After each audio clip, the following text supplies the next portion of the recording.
guys, today we're taking a tour of the beautiful Carnival Firenze. Let's explore what the ship has to offer. We'll start the tour on deck number 3, and here coming in front of you is the atrium bar, which is a pretty cool area for people to hang out. It spans over a few decks.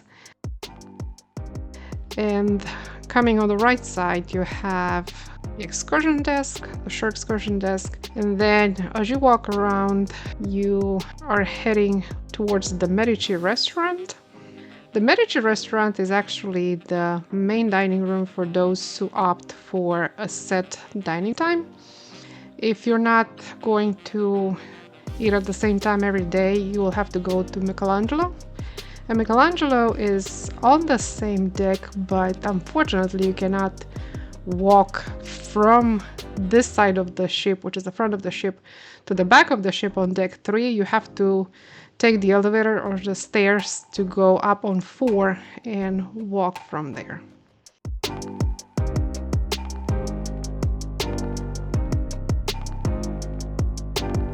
And on that day, they had something Dr. Seuss related. I'm not entirely sure, so you can see a lot of figurines and ice sculpture. Now, as you get out of Medici, making a right, you can get to the guest services, and then from here you can take the elevator or the stairs. If you head up the stairs midship from deck 3, you get to the teenage clubs. Club 02 is for teenagers aged 15 to 17, and Circle C is for those aged 12 to 14. Heading up the stairs on deck 4, we will come upon Teatro Rosso, which is the main theater on board. On the right side you would have the shops, but I decided to walk inside the theater for a little bit. Again, like the rest of the ship, is very ornate, but it seems pretty big, and it has a nice bar that comes with it, and you can see it's on 2 levels. Unfortunately, I was not able to attend any of the shows, any of the performances, because it was a 5-day cruise, and it just seemed like I was just running around the whole time.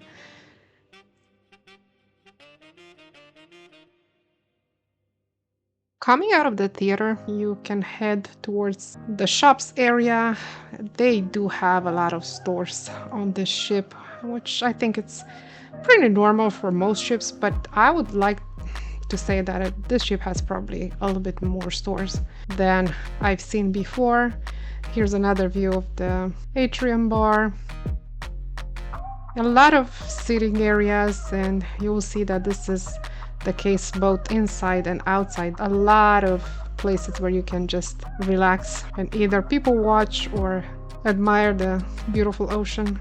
I have not bought any kind of souvenirs from this cruise, so I do not recall exactly what the prices were, but they're probably standard pricing, I would assume.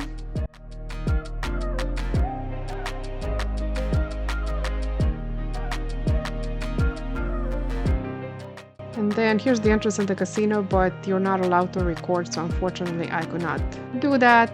The casino on Carnival Firenze is a smoking casino. However, there are some machines in the back that are not smoking. So if you do want to smoke in the casino, please make sure you pay attention to the sign on your machine, because otherwise the casino staff will come and ask you to put it out. You can use the smoke-free casino if you like. It's very small on this other side that we just passed. And on 4th and 5th decks, there are a lot of bars and venues. Here's the art gallery. There's some lounges. We can go hang out and watch stand-up comedy in this one.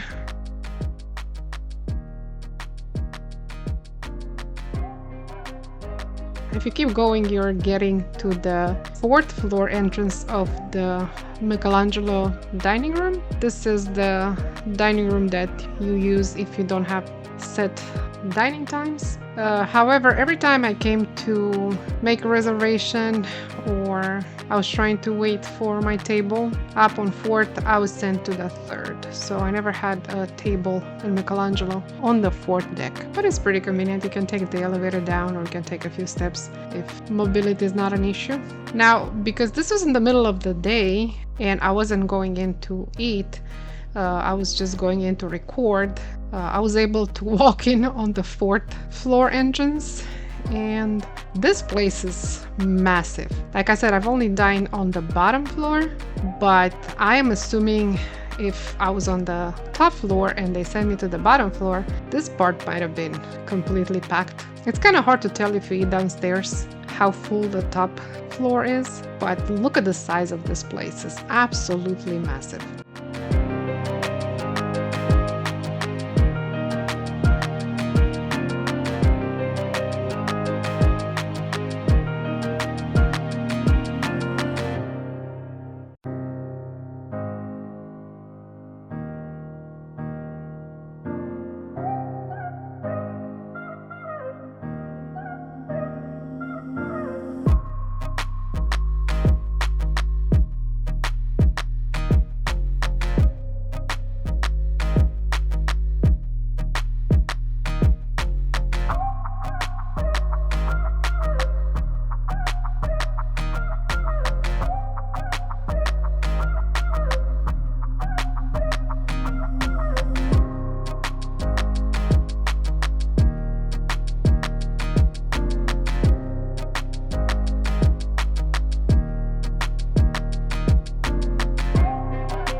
Coming up on the fifth floor, you have the entrance to the terrazza staterooms, and then on the other side next to the elevators, you'll find the Moda Lounge.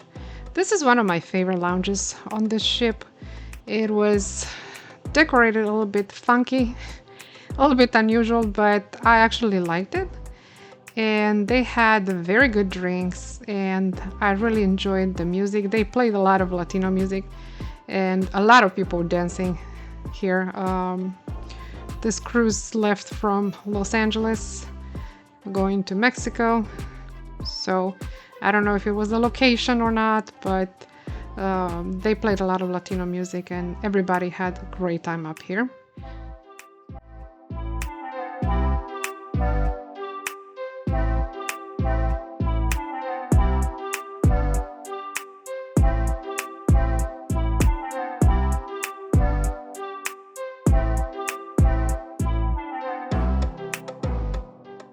Now, if you go past the bar, they have this area for the people who stay in the terrazza staterooms. I was not allowed to go outside. They told me I can go after dark, but I was able to take a sneak peek.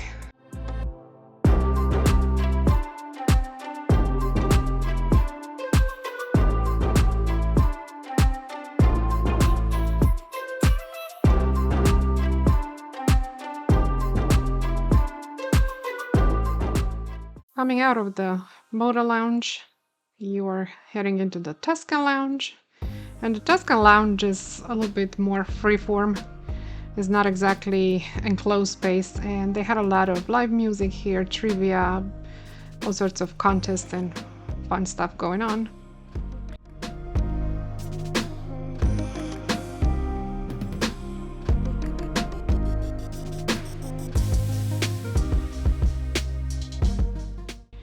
And here we have an exit towards the wraparound promenade with a lot of seating space. Here we're coming upon the photo center.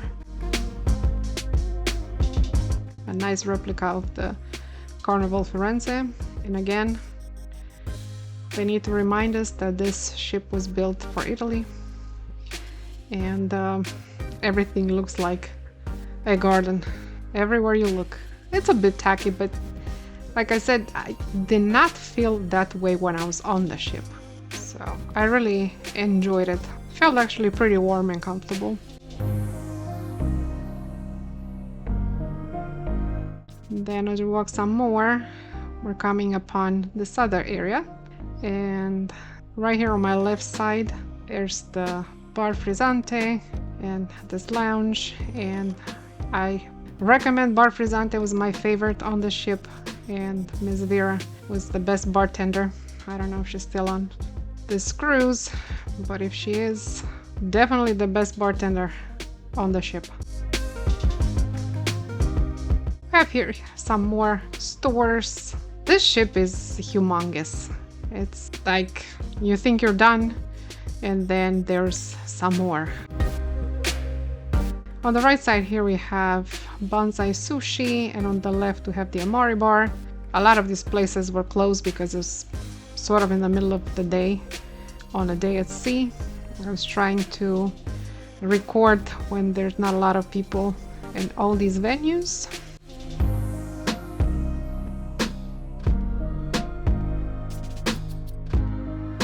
And from here we can take a sneak peek into the casino, but not really.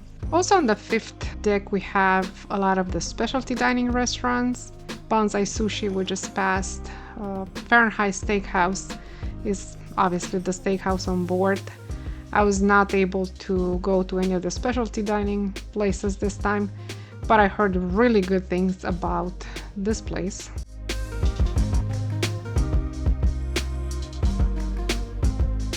Here we have one of the many bars on the ship. It's a piano bar. Apparently they had a detox lecture. I guess by day 3 on a cruise you need to detox. They also have Bonsai Teppanyaki, which is the hibachi place.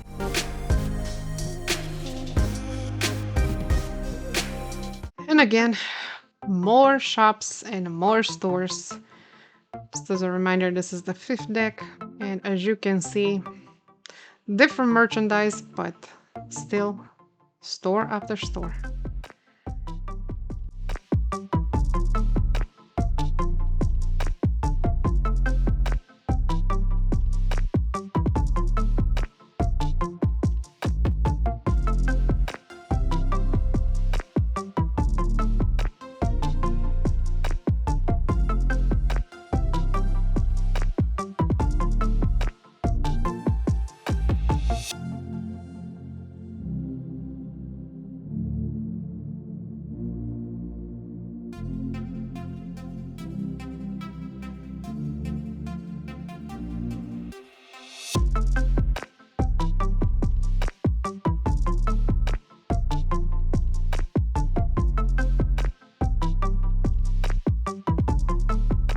And on this side, we also have the Cloud9 Spa, another place I did not visit while I was on the ship. And here we have another entrance, the 5th floor entrance in Teatro Rosso. They had some sort of a rehearsal when I was there, so I walked in quickly, took a few shots of the place, and then walked out because I was not sure if it's okay to record even if it was just a rehearsal.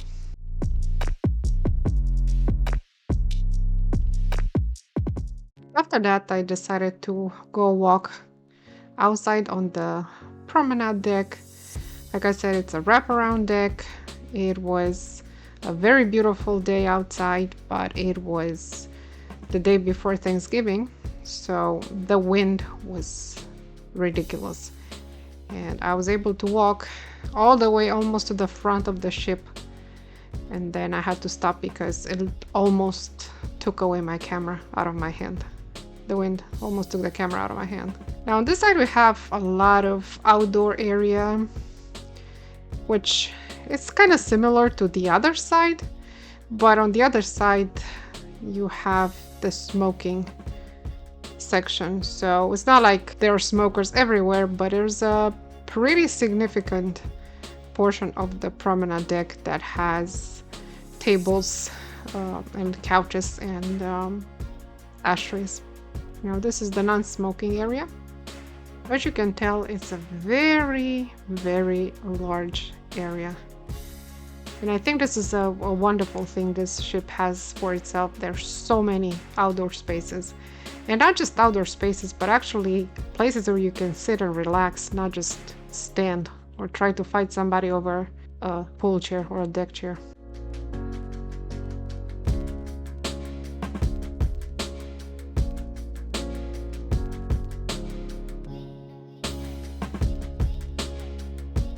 And here we have one of the employees cleaning. I have never seen people clean that much on any other ship.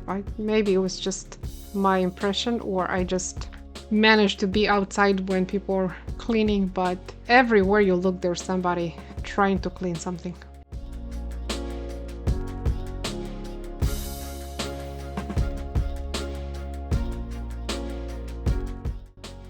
The very back of the ship on deck 5 is actually not accessible unless you are staying in the terrazza staterooms, but it's such a small portion, and there's a door through which you can go inside, walk across, and then access the other side of the ship if you don't want to go all the way to the front and around.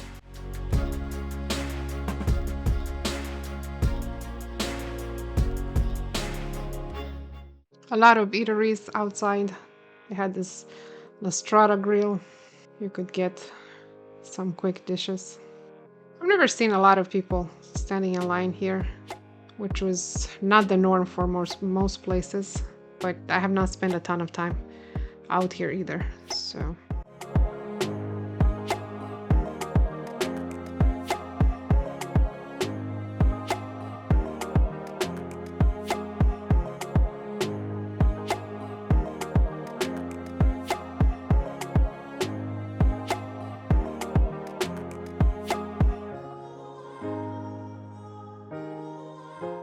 Right here we're coming up on the smoking area, and I know that's something people either hate or like, but it is a very, very large area. I don't think I've seen a smoking area this large on any other ship. And it is not the only smoking area on the ship. There's another one on deck 11.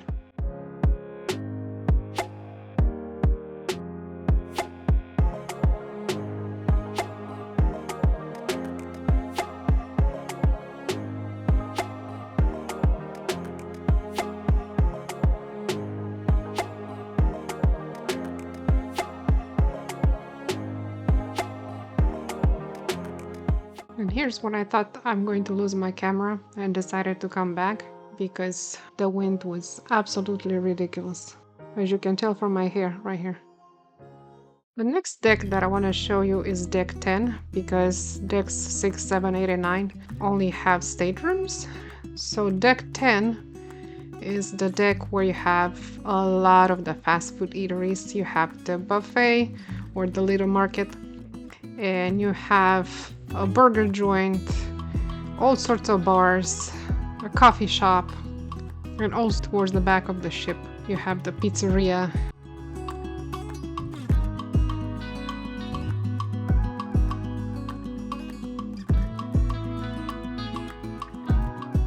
Now this Java Blue cafe had really good coffee, but the line was ridiculous. I have never been able to get coffee in less than 20 minutes wait.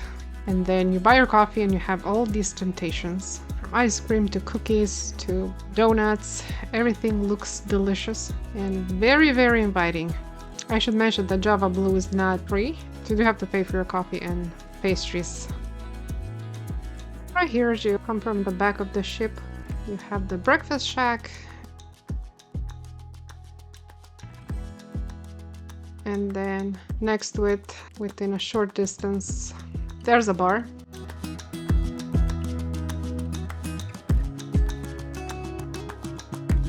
And you have the Pizzeria del Capitano. And then from this side, you can enter the little marketplace, also known as the buffet. They had a very good selection. I have talked to people who are regular Carnival cruisers and they were not happy with the selection, but to me it was actually great. I could not complain about anything. The dessert was always a hit or miss, but you could go and get dessert in other places and it was really good. And here I was able to take some videos of the buffet after it closed to kind of get a sense of the layout. The one thing I did not really like about the way this place was organized was the fact that they had just a few stations, and everything from cold foods to salads to hot foods were laid in order on this one serving station. So if you wanted something from the warm area, you had to wait for everybody to get their sandwiches, cold cuts, salads, and whatnot. So sometimes it could be quite a bit of a wait in line just to get to the station that you were interested in. The sitting areas, I think, were plenty, but sometimes it would take you a little bit of wait to find a table. I don't think I ever waited more than maybe 4 or 5 minutes, or looked around more than 4 or 5 minutes. And here you have a beverage station with your typical cruise line coffee, waters, juices that are included. There's the ice cream machine. They did have a soda machine, but it was you had to have the soda package in order to get free soda. And here you have some more of these outdoor eateries. The lines at all these places during the day were absolutely ridiculous. I would have probably tried some of these places, but no, I mean the wait was just insane. It was Thanksgiving week, so I don't think that helped much, but these places were always packed. And we're coming here upon a burger place, and again, Guy's Burger joint had lines for, I would say, 30 minutes at the very least. And no, I did not try any burgers here. Main reason being the wait, and the second one is that I did not see any buns without seeds, and I'm allergic to some seeds. And from deck 10 you could go to deck 11 either by walking up the stairs, and they had 2 sets of stairs on the inside courtyard. You can take outdoor stairs that would end up by the back pool, or you can take an elevator. They had this new style of elevators where you have to press on whatever deck you're trying to go to, and sometimes you'd have to run all the way on the opposite side of the hallway, and the waits were really long. Not in this case, because it was not a busy time of the day. Here's a view from deck 11 of the pool area. And this side of deck 11 had all sorts of entertainment options. They had a couple fast food areas, they had the kids club. It was so convenient, and actually I was lucky enough to have a cabin on deck 11, and it was so easy to get anywhere. Here you have a sports court, a lot of loungers. And although the ship doesn't look that big from the outside, it would take you forever to get from one side to the other.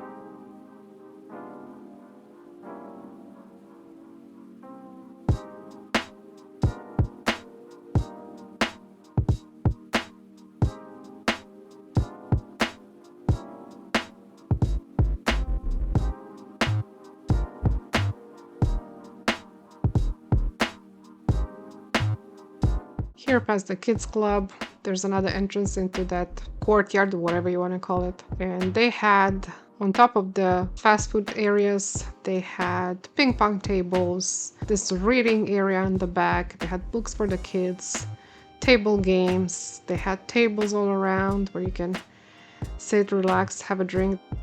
One bar.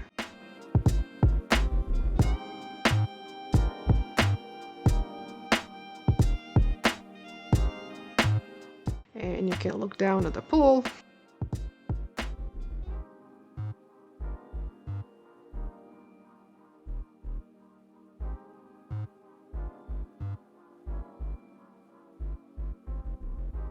And if this is not your thing, you can walk outside and get on the surrounding promenade deck and enjoy the fresh ocean air. I was not able to record this part of the ship on the same day, so this is the next day. In case you remember, I said I was filming this on a day at sea, and you saw that we're in port.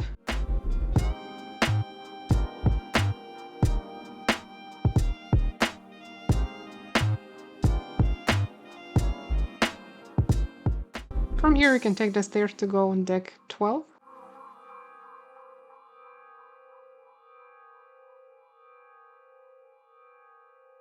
Or you can take the stairs and go down back on deck 10 towards the back pool. And deck 12 had a little bit of outdoors area.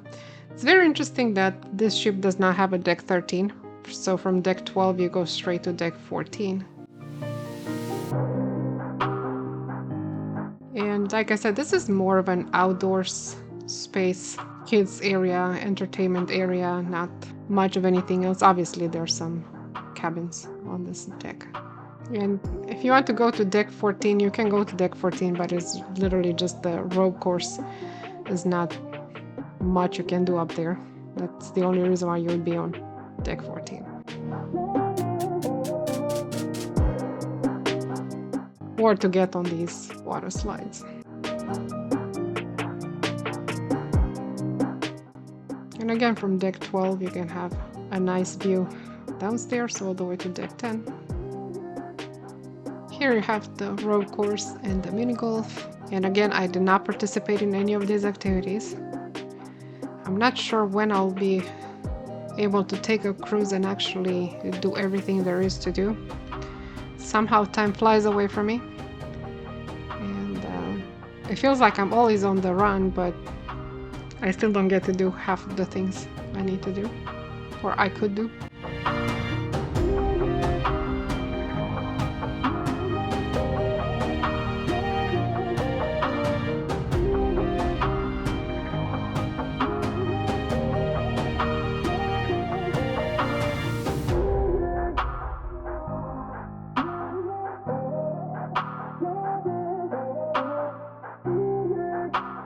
Deck 15 is the highest deck on this ship, and this is where the Serenity adult area is located.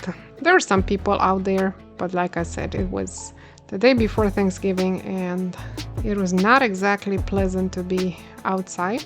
So there are a few people in the hot tubs, but it looks like a very nice area that would be relaxing. And I guess if you're trying to step away from your kids for a couple hours, maybe leave them in one of the kids clubs or the teenage clubs, it would be a very good option to relax up here.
This concludes my tour of the Carnival Firenze ship.